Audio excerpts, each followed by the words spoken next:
So I just had a frank and constructive meeting with Prime Minister Netanyahu. I told him that I will always ensure that Israel is able to defend itself, including from Iran and Iran-backed militias such as Hamas and Hezbollah. From when I was a young girl, collecting funds to plant trees for Israel, to my time in the United States Senate and now at the White House, I have had an unwavering commitment to the existence of the State of Israel, to its security, and to the people of Israel. I've said it many times, but it bears repeating. Israel has a right to defend itself, and how it does so matters. Hamas is a brutal terrorist organization.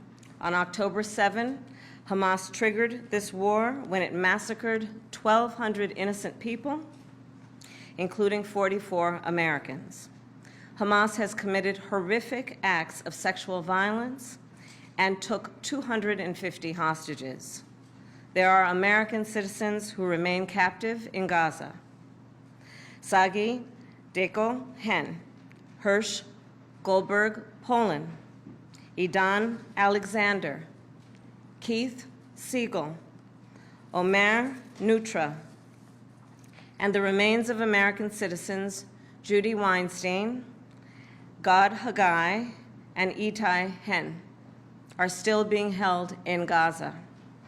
I have met with the families of these American hostages multiple times now, and I've told them each time they are not alone, and I stand with them. And President Biden and I are working every day to bring them home. I also expressed with the Prime Minister my serious concern about the scale of human suffering in Gaza, including the death of far too many innocent civilians. And I made clear my serious concern about the dire humanitarian situation there, with over 2 million people facing high levels of food insecurity, and 500,000 people facing catastrophic levels of acute food insecurity. What has happened in Gaza over the past 9 months is devastating. The images of dead children and desperate, hungry people fleeing for safety, sometimes displaced for the second, third, or fourth time. We cannot look away in the face of these tragedies. We cannot allow ourselves to become numb to the suffering, and I will not be silent. Thanks to the leadership of our President, Joe Biden, there is a deal on the table for a ceasefire and a hostage deal. And it is important that we recall what the deal involves. The first phase of the deal would bring about a full ceasefire, including a withdrawal of the Israeli military from population centers in Gaza. In the second phase, the Israeli military would withdraw from Gaza entirely, and it would lead to a permanent end to the hostilities.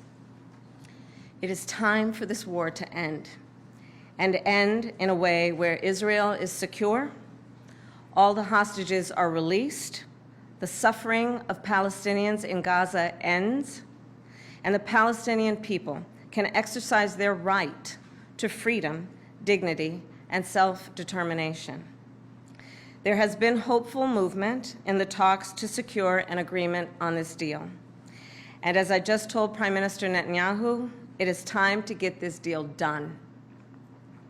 So to everyone who has been calling for a ceasefire, and to everyone who yearns for peace, I see you and I hear you. Let's get the deal done so we can get a ceasefire to end the war. Let's bring the hostages home, and let's provide much-needed relief to the Palestinian people. And ultimately, I remain committed to a path forward that can lead to a two-state solution. And I know right now it is hard to conceive of that prospect, but a two-state solution is the only path that ensures Israel remains a secure, Jewish, and democratic state, and one that ensures Palestinians can finally realize the freedom, security, and prosperity that they rightly deserve.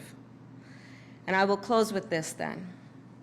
It is important for the American people to remember the war in Gaza is not a binary issue.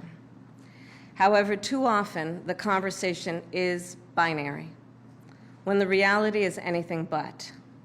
So I ask my fellow Americans to help encourage efforts to acknowledge the complexity, the nuance, and the history of the region. Let us all condemn terrorism and violence. Let us all do what we can to prevent the suffering of innocent civilians, and let us condemn anti-Semitism, Islamophobia, and hate of any kind. And let us work to unite our country. I thank you. Madam Vice President, after your meeting, are you convinced that the Prime Minister would like a ceasefire deal?